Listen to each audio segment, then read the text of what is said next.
Hello, everybody, and welcome back to the Procrastinate Podcast, episode 86. We are back. It is a rainy / sunny day. It's one of those days where it rains for a couple hours and it's sunny and it's a nice day, and then it rains and it kind of dampens the mood. It's a nice day here in Indianapolis. Today we have a good show for you.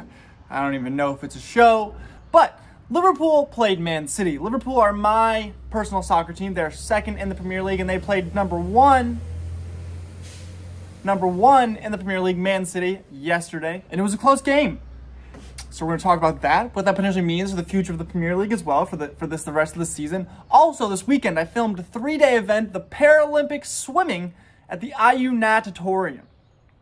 I was a camera operator, and it made me do a lot of thinking about the privileges I have, the abilities I've been given just innately from the world, and the position I'm in. So it made me allowed me to do some thinking, and also baseball. We shit on it last week, but this week baseball started. Opening day came around, and we are going to have a special baseball insider, James Andrews, in on the podcast to talk us through opening day and talk about some things that he's seen, some things he's looking forward to seeing this baseball season, and a little more. Let's get in the episode.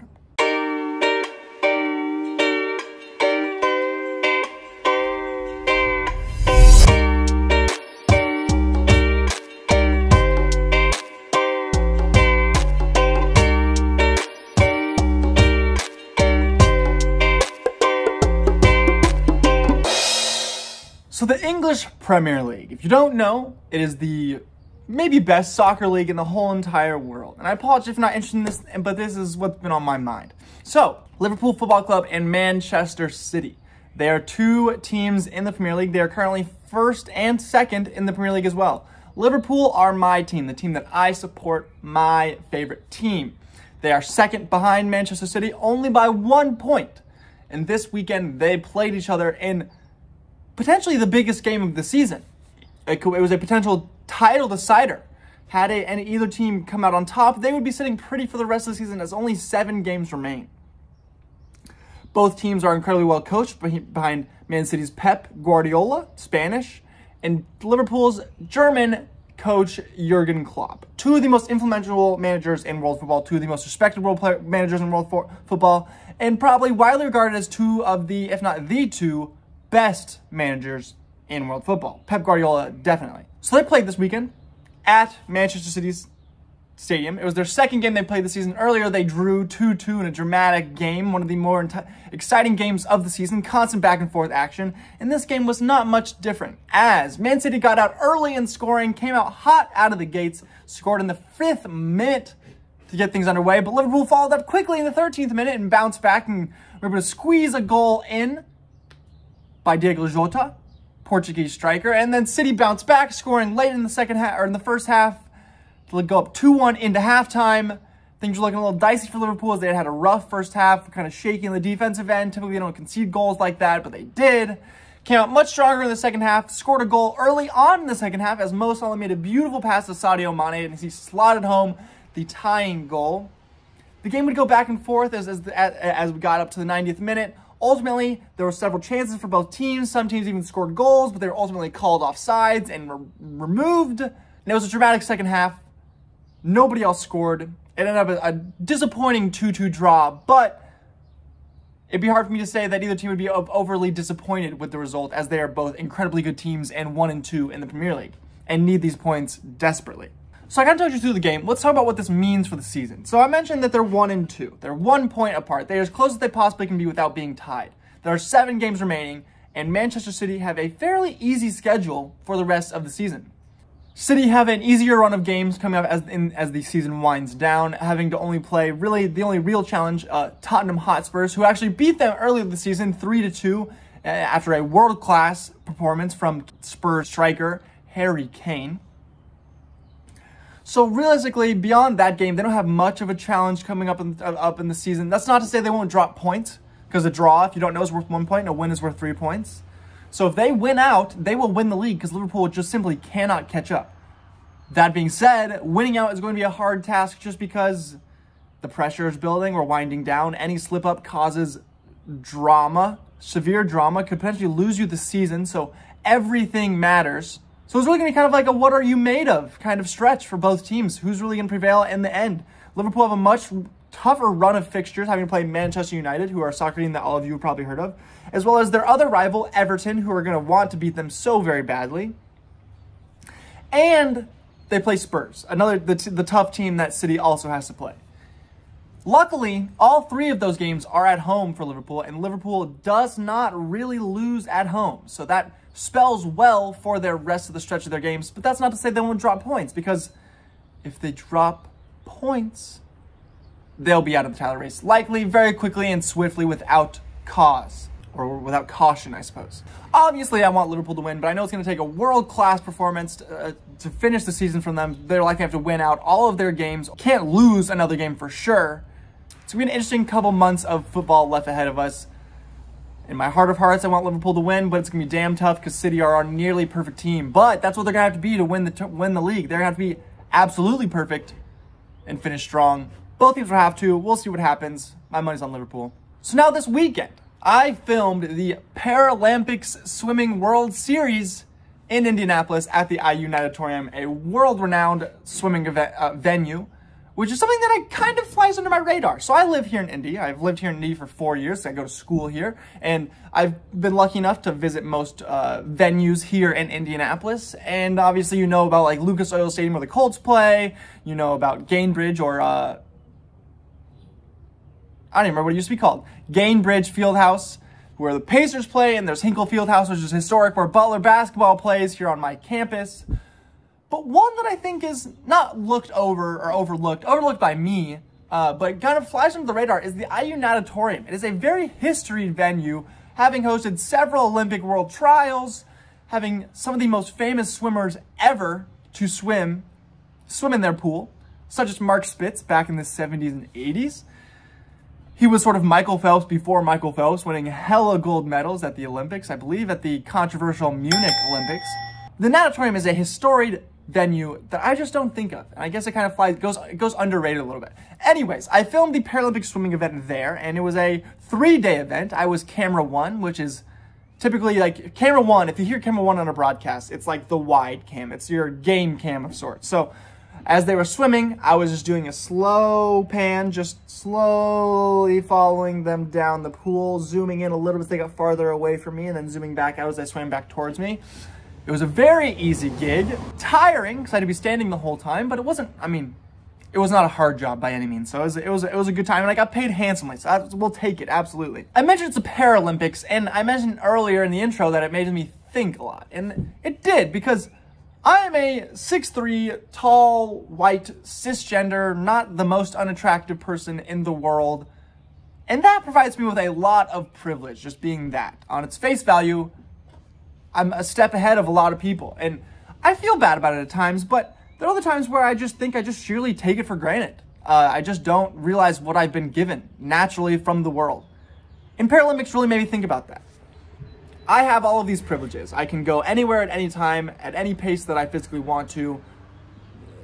I can go upstairs, I can go into any building, I can go wherever I want to. I can walk in the wilderness, I can travel, I can hike, I can do all of these things without a problem. No real two thoughts about it. I can go and do it right now and not really have any trouble. As I was filming Paralympic Swimming, I was realizing that while I do have all of those things, and I do have these privileges and abilities that are given to me, other people don't. And that's super easy to forget, because you easily get caught up in what you have going on in your own life. And I do that. I definitely do that. I'm really trying to discount myself, if anything, in saying that I'm so physically capable. I am one of the more physically capable people that I know. I'm tall and I'm not strong, but I can lift things. I can do all of these things. I can help you grab things off the top shelf. I'm here, I'm there, I'm everywhere. I just take that for granted. I don't do anything with it. Despite having all of these things and these natural advantages, I'm still lazy. I still am not pushing myself to the max. I'm still not taking as many steps as I can and taking as much ground with each step that I can. I'm not traveling as fast as I possibly can, and that makes me feel like I'm wasting my time. And maybe I'm not. When I look at people that are like these Paralympic athletes, some of them have no legs, some of them have all 4 of their limbs compromised, some of them have all of their limbs actually, but they have other ailments and challenges they face. So what the fuck am I doing when I have all of these gifts and these abilities and that are just nothing fancy, but just other things that other people don't have? What am I doing? Why am I lazy? I just feel like a jackass a little bit. Like, I need to get on my high horse. I need to get moving. I need to keep doing these things because I have all these abilities, this ability to go everywhere, but I'm not going places with it yet. But these people that have all of these challenges and difficulties, some of them didn't have access to any of their limbs or unable to use any of their limbs, yet they're still pushing themselves to the max, working as hard as they possibly can, traveling across the world to do a sport that they love, with hopes of qualifying for their Paralympic national team to go to the Paralympics. And I'm just sitting on my thumbs, hoping somebody gives me a job, you know? Sitting in Indianapolis, have a mullet, watching the day and time pass me by. Just kind of makes me feel like a sack of potatoes, and I just gotta think I need to do better, or just not take all this shit for granted. Just try and realize the privileges I have and make the most of them, because I'm not. One thought that I did have while I was filming this swimming was about actually the skill of the swimming, because some of the people in there getting buckets in the swim pool, they're going for it. Especially this one girl, Leanne Smith. I believe she broke 2 or 3 world records over the 3-day stretch. So hats off to you, my lady, killing the game. I wonder though, if I were to swim in the Paralympics, now I'm a fully able-bodied person, so I can't do this, but if I were, because in the Paralympics they have skill classes, so if I were to swim in the Paralympics, what skill class would I fall into? Now, I didn't totally understand how the skill classes worked out. It was like S1 to like S15 maybe. So I would guess like S1 is the most able-bodied people and S15 is the least able-bodied people. Not really sure how it shook out. Never got an explanation on that. But I wonder, what class would I fit in? I'm definitely not S1. Your boy, while I have done some swimming, some competitive swimming in the past, I'm not Michael Phelps in the pool. I definitely getting waxed by some dude with 1 or 2 or no arms. And that was one thing. There were some guys, men and women, that didn't have arms but had legs, and they were just as fast as the people that had arms and some legs. Like, the work they put into their craft is impressive, I'll say that. And they are impressive athletes, and I wonder where I would fit in their group, because there's no way I would be the fastest out there, despite being fully able. I'm still fitting somewhere in the middle of that gap. I bet surprisingly low, because some of those people can get into it in the pool, and I'm not one of them. So now, that is it for my solo time on camera. Let's pass it over to Matthew and James for opening day of baseball, and a little intro into who James Andrews is and what went down on day 1 of the MLB season. Thanks, Matthew. I'm here now with James Andrews. So, James Andrews, I don't know if you've been mentioned on the podcast before, maybe briefly, but you've never been on the podcast before, so tell people a little bit about who you are. How do we know each other? Yeah. Yeah, so I think we met probably last year, and we had a class together in 220. Yes. Yeah, and we kind of talked for a little bit, but then our classes were split up, so we never really got to see each other. Yeah. And then, so we kind of reconnected this year at, I would say, it was the beginning of the fall. We were working some high school football games together. I mentioned that on the podcast, where Indiana SRM. Yeah, our original production company where our career started. Yeah, really, it really is. It's true. It's wild. Yeah. But then it seemed like from there, it was like you were just everywhere I turned. I don't know what, I mean. We started just getting jobs at all the same places. We started involved working for at the same Butler time, Athletics. I guess, yeah. And just, it seemed like everybody needed our help at one point with production stuff. And it's crazy how it just like took off though, because it was literally, we went to training together for the high school broadcast, and then next thing we were just everywhere doing Butler broadcasts together, doing high school broadcasts together, and now this Saturday, well actually no, you can't work, or no, you are working. I'm working this Saturday. We're working a hockey game together, so. The pro leagues, baby. It's wild how it has all changed. So how'd you get here at Butler? Like, I just met you that last year in that class, and I didn't know anything about you, who you were. You just kind of appeared. And how did you get here, though? Because you're not from here, right? Yeah, no, I'm not. It's funny. A lot of people have actually said that to me. Like, did you just kind of appear here?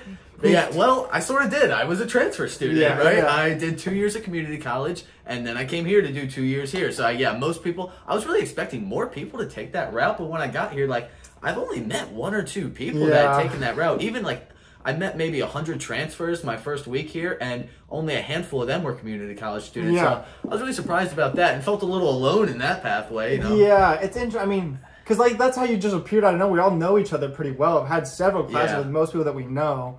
So you really just spawned out of nowhere. But you're from Baltimore. I don't even know if we mentioned that. Yeah. To be more. What do you think about, like, the community college to Butler route? Did it work out for you? Because that's something that, like, my parents pitched to me and, like, I thought about it before. And I know people do.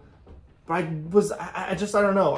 How did it work out for you? Yeah, I would say it's worked out pretty well so far. That was definitely the biggest thing that I was nervous about was, man, I'm coming in here, like, behind 2 years about everybody else. Yeah, but, seriously. You know, I feel like COVID kind of helped really level the playing field because everybody was just in different spots with their education. Yeah.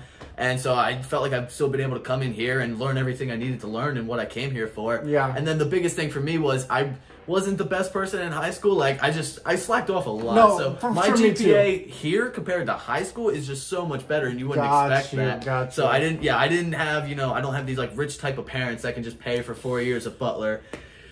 Yeah, and I also didn't have the grades out of high school to get a good scholarship. I'm gonna be in debt. I'm gonna be in debt after I graduate a lot, so it's okay. It balances out. But I'm in a blessed position. Exactly. But I'm glad you're here because we've really become, whether by nature or by just working, like whatever it is, we've become like very close. But it's odd because we only had 1 or 2 classes together, maybe like 3 or 4 at this point actually. But yeah, it's been all just because of the work, and I don't know. You've definitely been like, we've just gotten really close. I don't know. It just is. I think we have good chemistry. Yeah, me too. Me too. Well. And also, I mean, not to toot our own horns, but we were like in CCOM. We have Butler Plus, as I mentioned, is our high school, was our broadcasting company, I guess. It's kind of service. We are, well, now everybody's catching up quickly, but we were like the most experienced people. At least had the most like resume experience. So we've kind of just been like 2 peas in the pod in that way, in a little bit. Yeah. So you really like baseball. Big baseball fan. In fact, with Indiana SRN, you're going to be taking over broadcasting several games. When does that start? Tomorrow, actually, is my first game that I'm calling, so Okay. it'll probably already happen by the time this podcast comes Well, out. about the same time. So Okay. honestly, if you're my parents, I think watch this most quickly. Tune into IndianaSRN.org. Yes. And what game is it? It's Covenant Christian versus Guerin Catholic, and it's at 5:30. There you go. If you see that, hopefully this should be posted by then. Tune in. Your first game. Is your first game at calling baseball, or have you done it before? Nope, never done. I've never called a game before in my life, so this should be fun. Yeah. I'm a little nervous, but, I did all my preparation, went through the rosters, talked to the coaches earlier today. They were great, really helped me out, too. That was something I was really sweating, because I was a little worried it was a day late. Maybe they wouldn't respond, and then, maybe bosses would get mad at me because I didn't call the coaches the day before, but... Yeah, I'm really looking forward to it. I think it's all going to work out. You feel confident? Because have you done any broadcasting before, or just like... Not really, just very minimal stuff. I've done a lot of podcasting. I've done a little bit of this. Similar. I've actually had my own podcast too for you want over a year plug now. it? What? Yeah, we can plug. Well, so I had one. It was off the waivers. I did with my friend. Yeah. We stopped doing that at about probably the same time we met last year, actually in the fall, because that's when I started working. Yeah, I remember you mentioned it, but busy. You mentioned when we first met, but then I haven't heard much about it since then. So you stopped it like right about then? Yeah, so that was just my outlet where my friend and I, we would talk NBA and MLB. There wasn't really much to it. We didn't get many viewers, but we would get like, 30 to 50 for sometimes, And now we teamed up with a couple other guys to do one with a Butler Sports podcast that we put on the Collegian website now. That way we have a little bit more of a niche market, and we also have a couple other guys helping us out too, the underclassmen that are, more young and hungry and ready to take over while we're starting to, work out and go into more professional jobs. And it sounds like you're doing, a lot more people involved, so it's a much bigger production potentially as well. Does that make it like more enjoyable? Because this is a pretty ragtag operation I got going here. So are you using like all the Butler stuff? Yeah, so it definitely got a little stale, just the two of us just constantly feeding ideas back and forth off of each other. Yeah. And he was also more of a producer type than an on-air type. He was essentially trying it out to see if he liked it, and he wasn't really that comfortable with it, didn't really like it that much, felt much more comfortable on the editing and producing side of it, so that's what he does now. And so now there's about, I think, 5 of us now that are on air, and we're never on air together, but it is different combinations too with our host, Ethan Pollock. Shout out to him. Shout out, big ups. He's a great guy, hard worker. And so there's much more ideas to bounce off of each other, and then we get experts too. So if we're talking about Butler football, a lot of times we'll go and we'll get the beat writer from the Collegian that does Butler football. Yeah, nice. Or same thing with baseball, what we've been doing lately too. So it helps to really make sure we have experts everywhere, bring in different perspectives, and that's been a lot of fun. Yeah, and this is one of I sound like I'm pitching Butler here, but one of the many ways that you can get involved with CCOM, and that just kind of ties back into how we met. one thing that you got to experience that's cool through CCOM recently. All right, I was lucky enough to travel abroad to Amsterdam, but you got to go on a trip recently as well. I mentioned I was filming the Paralympic Swimming this weekend. What were you doing this weekend? So I went to Chicago with some of the CCOM, the chair of the sports media department, Lee Farquhar. Yeah, Lee Farquhar. I mentioned he's my counselor. Yeah, I heard him mention his title like 10 times this weekend, and I always forget what it is because it's so long and seems made up. But he's a great guy. He essentially just does everything in the CCOM building. Especially for sports media. Yeah, especially for he is sports the go-to media. guy there. And then also the dean of the communications building, Margarita Geertzman-Sly, came with us too. So those two were like the leaders of the trip, and it was about 14 of us CCOM students that are all associated with a class with the news anchor for Fox 32 News, which is out in Chicago, the leading news channel in Chicago. Ooh. Yeah, big stuff. He's their evening news anchor, and so he invited everybody out to come tour his studio, and then this man knows everybody in Chicago. Like, there's not a person in Chicago he doesn't know. Yeah. So he set up so many more networking trips with different sports agencies, news agencies, like NBC Sports Chicago, and so he set up all these trips, and all these guys, like, people who run the places, they were so receptive to us, and they were so excited to come in and talk to us for, an hour or two of their day, and it was just a great trip. Sounds like it, and I love hearing you go on and on about it because, so, again, not to my own horn, but I'm in CCOM, I'm a well-known student a little bit, especially in sports media, I would say, and I would like to think if there was a CCOM trip, I would be in the loop about it, at least hear about it from another student or from Lee or somebody. But I didn't hear about this trip until you posted on your story pictures in Chicago on whatever day that was you arrived, Friday or Saturday morning. Thursday evening. And I gotta admit, as the weekend went on, I saw more posts from other people that I knew very well, including Emma Bronstetter, who's also been featured on the podcast. And I was like, how did this group of people go on this trip and I not hear anything about it? I guess I just wasn't in the right place at the right time. It didn't take the class, and it was I got serious FOMO, real FOMO for a little bit. Luckily, I'm sorry about that, buddy. Luckily, I was working. I can excuse it with that, but I wish I was there.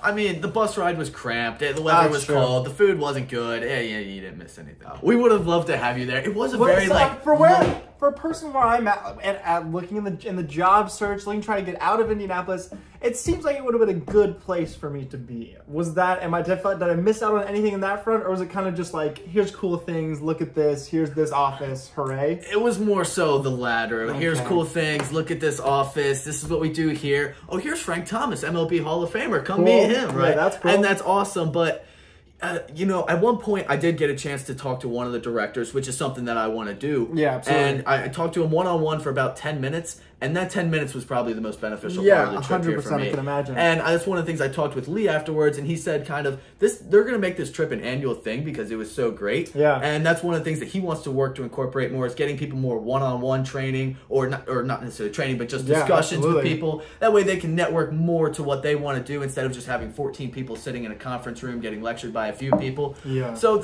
whenever you go on a trip like that, there's certainly opportunities to network. I mean, you can, message any of those guys on LinkedIn, Twitter, Instagram, whatever. Talk to them about their internships. They talked a little bit about that, and any in you can have helps. But, it didn't exactly give us, a huge advantage, in the job search wise. Okay. It was really more so just for the experience of everything. And there were a couple other seniors on the trip, and then I think it was mostly juniors and a couple sophomores down from there. So I think most of the seniors were in the same boat as I was, that it was really just more for the experiences to see these places and see kind of just the vibes and the energies they held. Where would we want to work? Maybe not where we wouldn't want to work, rather than actually trying to go get a specific job at a place. I was sitting there at Fox 32 News, and we were watching the show live. So we were in the studio, literally right behind where the cameras were, just watching the two anchors go. And it's funny, actually, one kid's alarm went off at one point. Thank God we were on a commercial break. Oh, gosh. Or I don't know what would have happened. Yeah. We might have gotten kicked out night one. That's so funny. So I was sitting there, and they have now robotic cameras that, that control the camera shots. So it's like the cameras were just sitting there, and at one point the camera just started moving, and everyone's like, ooh, what's going on? But I didn't actually know that. That's wild. But yeah, to your point of studying, I was sitting there watching, how are the cameras moving? Where are the lights positioned? Everything else, where are the TV screens? I was looking at, where are the anchors looking? Because while it looks like they're looking at a camera, a lot of times they're kind of looking at a screen right above or below it. And I found out meteorologists have the same little trick where even though they kind of just ad-lib and they're pointing at a green screen, that they do have a screen that they can see in their peripheral vision. So really seeing all those ins and outs was really the most fascinating part to me. Yeah, that's wild. again, FOMO, which is weird. I don't really experience FOMO that much, but like all of my CCOM pals were on a trip.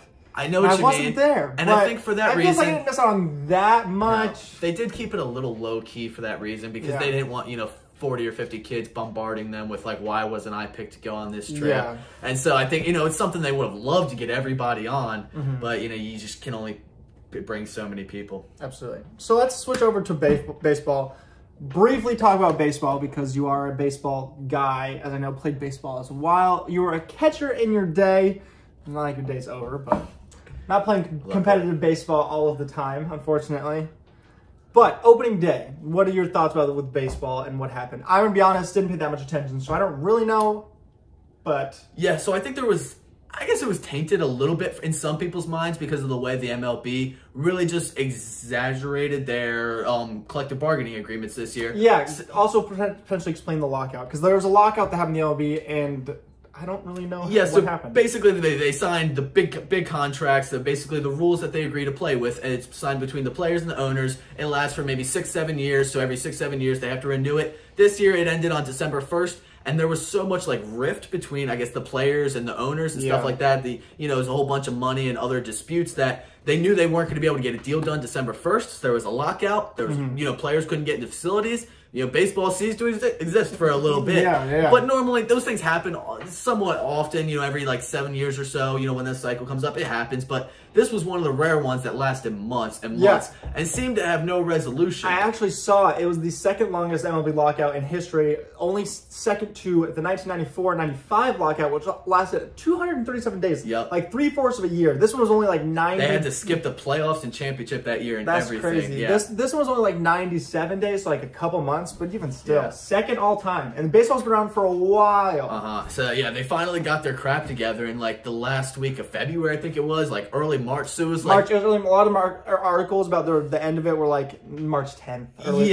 it was like so late when you're trying to get a season going by the beginning of April. So the season was delayed by about half a week.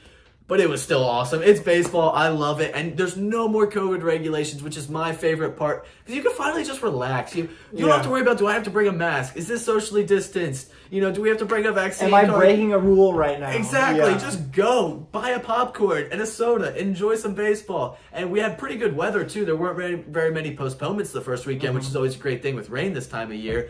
And so, yeah, it was really just great to see all the teams out there in full capacity. And yeah, just getting going. It's funny that we talk about baseball and you're super positive about baseball because last week on my podcast, I don't know if you even saw my post on social media, but I kind of shitted on baseball and how it's a lame pastime and it's very boring. I did see that. But I mean, like I did say the one forgiving thing is the baseball or ballpark atmosphere, and that's what you're saying.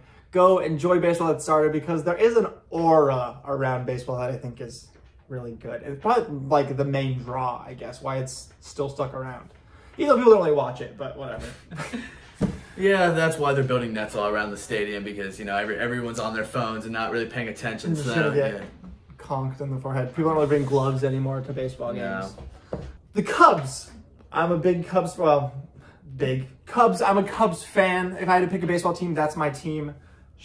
I don't want to get his name wrong. I probably should have looked at the pronunciation. Seiya Suzuki.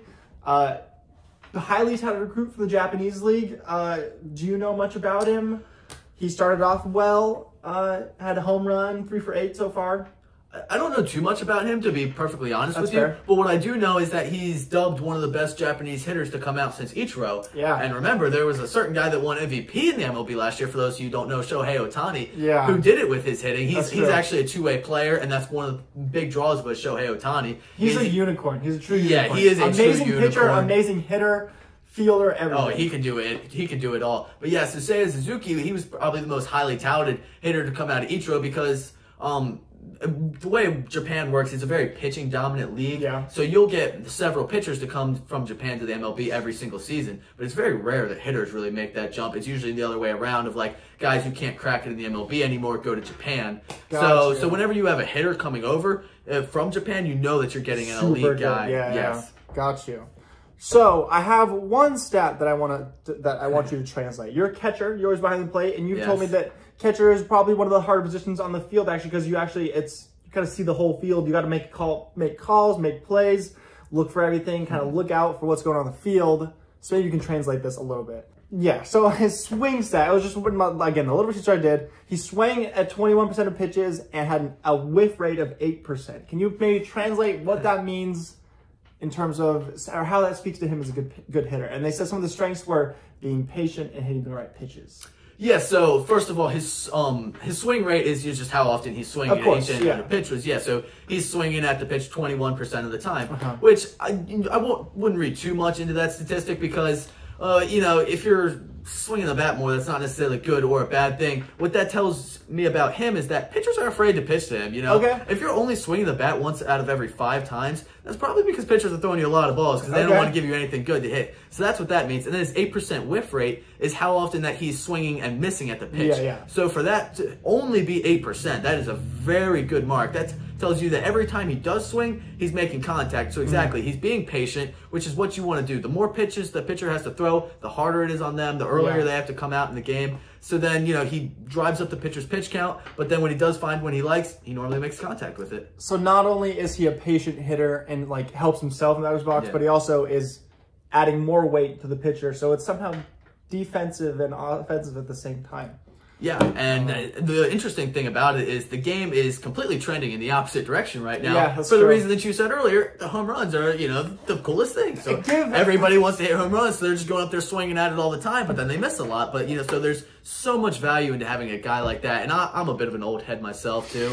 So I'm going to tell you that home run isn't the most exciting part of watching a baseball game for me.